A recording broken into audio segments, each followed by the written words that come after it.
Message of His Holiness Pope John Paul II for the celebration of the World Day of Peace, 1st of January 1986. Peace is a value with no frontiers, north, south, east, west, only one peace. Peace as a universal value. At the beginning of the new year, taking my inspiration from Christ, the Prince of Peace, I renew my commitment and that of the whole Catholic Church to the cause of peace. At the same time, I extend to every individual and to all peoples of the earth my earnest greeting and my good wishes. Peace to all of you. Peace to all hearts.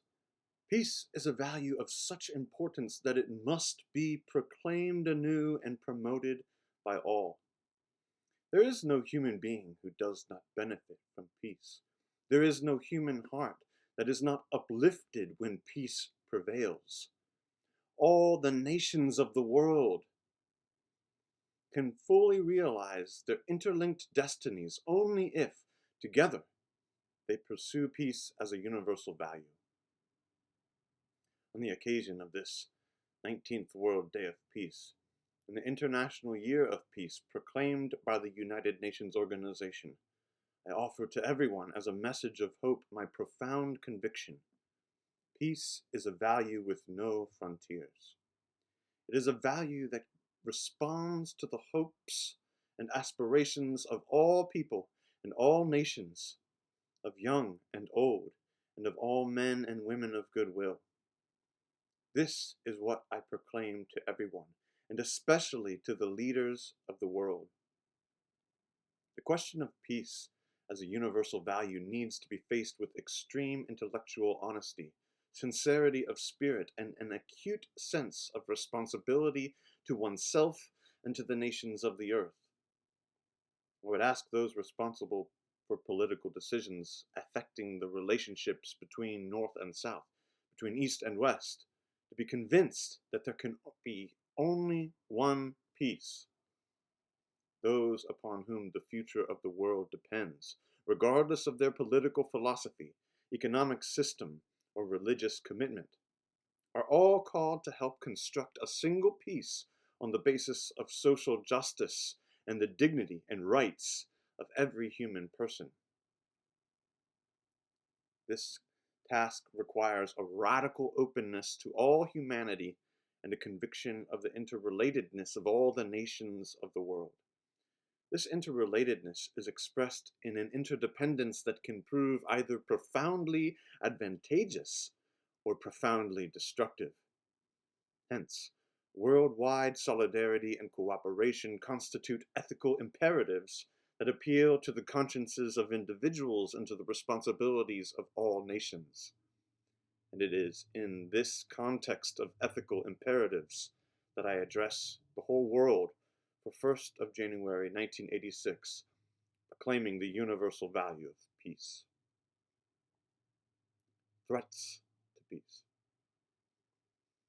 In putting forward this vision of peace at the dawn of a new year, we are deeply aware that in the present situation, peace is also a value that rests on foundations that are very fragile. At first glance, our goal to make peace an absolute imperative may seem to be utopian, since our world gives such ample evidence of excessive self-interest in the context of opposed political, ideological, and economic groups.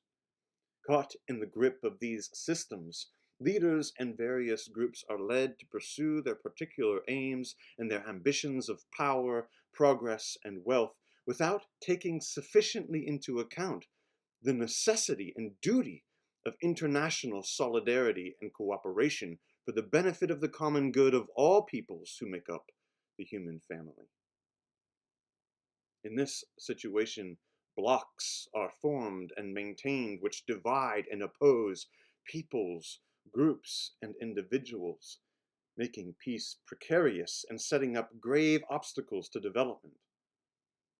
Positions harden, and the excessive desire to maintain one's advantage or to increase one's share often becomes the overriding rationale for action.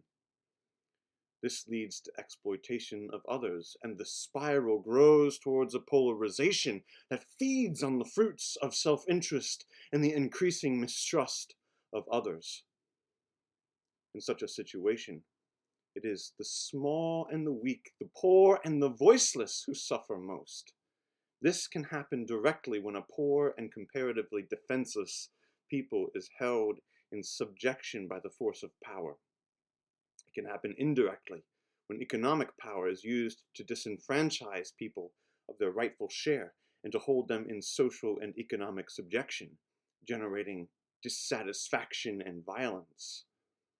The examples are sadly too numerous today. The specter of nuclear weapons, which has its origin precisely in the opposition of East and West, remains the most dramatic and compelling example of this. Nuclear weapons are so powerful in their destructive capacities, and nuclear strategies are so inclusive in their designs, that the popular imagination is often paralyzed by fear. This fear is not groundless. The only way to respond to this legitimate fear of the consequences of nuclear destruction is by progress in negotiations for the reduction of nuclear weapons and for mutually agreed upon measures that will lessen the likelihood of nuclear warfare. I would ask the nuclear powers once again to reflect on their very grave moral and political responsibility in this matter. It is an obligation that some have also juridically accepted in international agreements. For all, it is an obligation by reason of a basic co-responsibility for peace and development. But the threat of nuclear weapons is not the way that conflict is made permanent and increased. The increasing sale and purchase of arms, conventional but very sophisticated, is causing dire results. Powers have avoided direct conflict. Their rivalries have often been acted out in other parts of the world.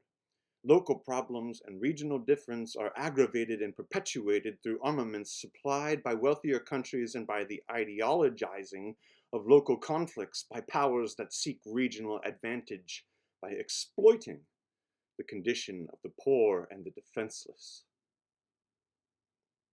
Armed conflict is not the only way that the poor bear an unjust share of the burden of today's world.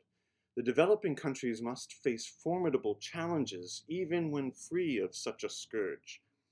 In its many dimensions, underdevelopment remains an ever-growing threat to world peace. In fact, between the countries which form the North Bloc and those of the South Bloc, there is a social and economic abyss that separates rich from poor. The statistics of recent years show signs of improvement in a few countries, but also evidence of a widening of the gap in too many others. Added to this is the unpredictable and fluctuating financial situation with its direct impact on countries with large debts struggling to achieve some positive development. In this situation, peace as a universal value is in great danger. Even if there is no actual armed conflict as such, where injustice exists, it is in fact a cause and potential factor of conflict. In any case, a situation of peace, in the full sense of its value, cannot coexist with injustice. Peace cannot be reduced to the mere absence of conflict. It is the tranquility and completeness of order. It is lost by the social and economic exploitation by special interest groups which operate internationally or function as elites within developing countries. It is lost by the social divisions that pit rich against poor between states or within states. It is lost when the use of force produces the bitter fruit of hatred and division.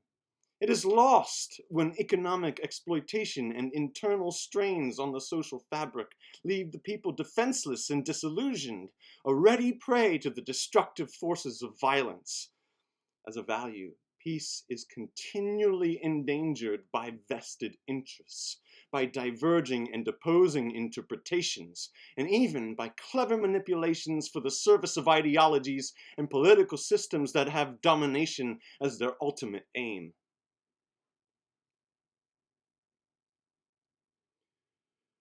Overcoming the current situation. There are those who claim that the present situation is natural and inevitable. Relations between individuals and between states are said to be characterized by permanent conflict. This doctrinal and political outlook is translated into a model of society and a system of international relations that are dominated by competition and antagonism in which the strongest prevails. Peace born from such an outlook can only be an arrangement, suggested by the principle of realpolitik, and as an arrangement, it seeks not so much to resolve tensions through justice and equity, as to manage differences and conflicts in order to maintain a kind of balance that will preserve whatever is in the interests of the dominating party. It is clear that peace, built and maintained on social injustices and ideological conflict, will never become a true peace for the world. Such a peace cannot deal with the substantial causes of the world's tensions or give to the world the kind of vision and values which can resolve the divisions represented by the poles of north-south and east-west. To those who think that blocks are inevitable, we answer that it is possible, indeed necessary, to set up new types of society and of international relations which will ensure justice and peace on stable and universal foundations. Indeed, a healthy realism suggests that such types cannot be simply imposed from above or from outside or affected only by methods and techniques. This is because the deepest roots of the opposition and tensions that mutilate peace and development are to be found in the heart of man. It is above all the hearts and the attitudes of people that must be changed, and this needs a renewal, a conversion of individuals. If we study the evolution of society in recent years, we can see not only deep wounds, but also signs of a determination on the part of many of our contemporaries and of peoples to overcome the present obstacles in order to bring into being a new international system. This is the path that humanity must take if it is to enter into an age of universal peace and integral development. The path of solidarity and dialogue. Any new international system capable of overcoming the logic of blocks and opposing forces must be based on the personal commitment of everyone to make the basic and primary needs of humanity the first imperative of international policy. Today, countless human beings in all parts of the world have acquired a vivid sense of their fundamental equality, their human dignity, and their inalienable rights. At the same time, there is a growing awareness that humanity has a profound unity of interests, vocation, and destiny, and that all peoples, in the variety and richness of their different national characteristics, are called to form a single family. Added to this is the realization that resources are not unlimited and that needs are immense. Therefore, rather than waste resources or devote them to deadly weapons of destruction, it is necessary to use them above all to satisfy the primary and basic needs of humanity. It is likewise important to note that an awareness is gaining ground of the fact that reconciliation, justice, and peace between individuals and between nations, given the stage that humanity has reached and the very grave threats that hang over its future, are not merely a noble appeal meant for a few idealists, but a condition for survival of life itself. Consequently, the establishment of an order based on justice and peace is vitally needed today as a clear moral imperative valid for all people and regimes, above ideologies and systems, together with and above the particular common good of a nation, the need to consider the common good of the entire family of nations is quite clearly an ethical and juridical duty. The right path to a world community in which justice and peace will reign without frontiers among all peoples and on all continents is the path of solidarity, dialogue, and universal brotherhood. This is the only path possible. Political, economic, social, and cultural relations and systems must be imbued with the values of solidarity and dialogue, which in turn require an institutional dimension in the form of special organisms of the world community that will watch over the common good of all peoples.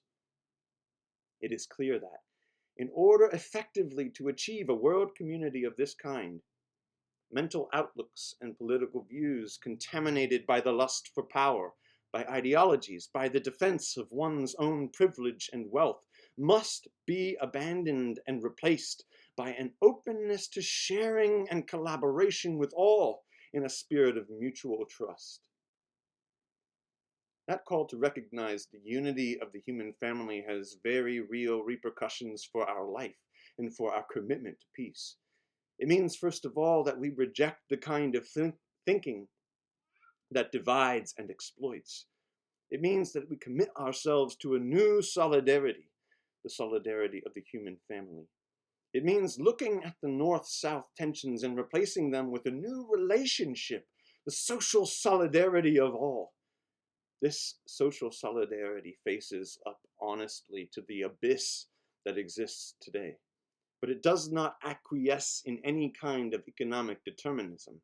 It recognizes all the complexities of a problem that has been allowed to get out of hand for too long, but which can still be rectified by men and women who see themselves in fraternal solidarity with everyone else on this earth.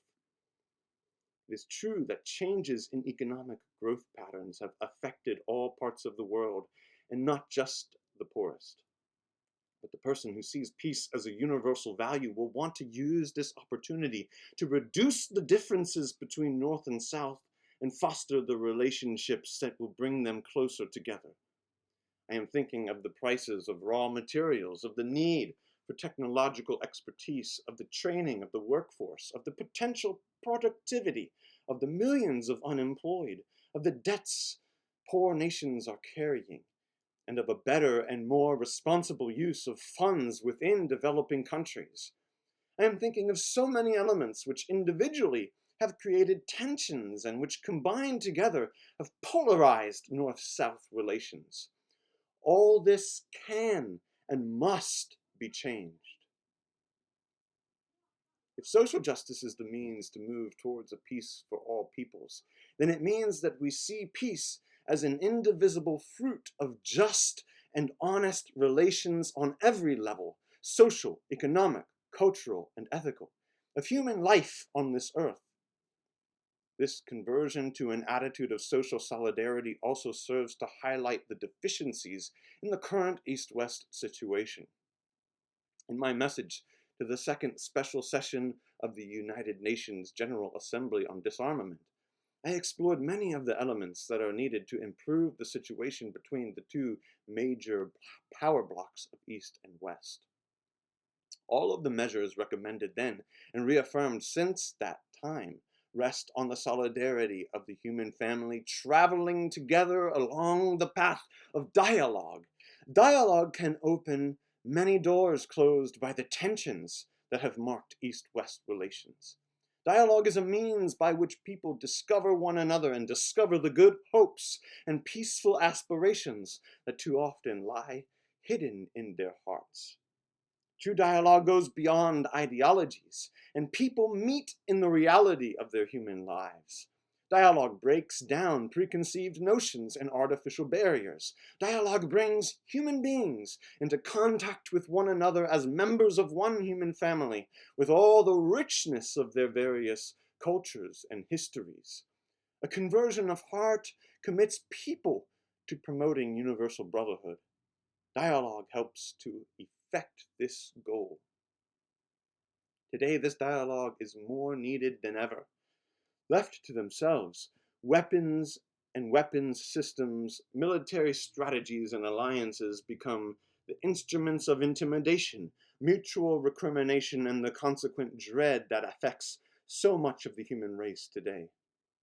Dialogue considers these instruments in their relationship to human life. I am thinking first of all of the various dialogues in Geneva that are seeking to negotiate reductions and limitations in armaments. But also there are the dialogues being conducted in the context of the multilateral process initiated with the Helsinki Final Act of the Conference on Security and Cooperation in Europe, a process which will be reviewed once again next year in Vienna and continued. Concerning the dialogue and cooperation between North and South, one can think of the important role entrusted to certain bodies such as UNCTAD and of the conventions of Lomé, to which the European community is committed. I am thinking too of the kinds of dialogue that take place when borders are open and people can travel freely. I am thinking of the dialogue that takes place when one culture is enriched by contact with another culture, when scholars are free to communicate, when workers are free to assemble, when young people join forces for the future, when the elderly are reunited with their loved ones. The path of dialogue is a path of discoveries, and the more we discover one another, the more we can replace the tensions of the past with bonds of peace. New relationships built on solidarity and dialogue. In the spirit of solidarity and with the instruments of dialogue, we will learn respect for every human person, respect for the true values and cultures of others, respect for the legitimate autonomy and self-determination of others, to look beyond ourselves in order to understand and support the good of others, to contribute our own resources and social solidarity for the development and growth that come from equity and justice, to build the structures that will ensure that social solidarity and dialogue are permanent features of the world we live in. The tension born of the two blocks will be successfully replaced by the interconnected relations of solidarity and dialogue when we learn to insist on the primacy of the human person. The dignity of the person and the defense of his or her human rights are in the balance, because they always suffer in one way or another from those tensions and distortions of the blocks which we have been examining. This can happen in countries where many individual liberties are guaranteed, but where individualism and consumerism warp and distort the values of life. It happens in societies where the person is submerged into the collectivity. It can happen in young countries which are eager to take control of their own affairs, but which are often forced into certain policies by the powerful or seduced by the lure of immediate gain at the expense of the people themselves. In all this, we must insist on the primacy of the person.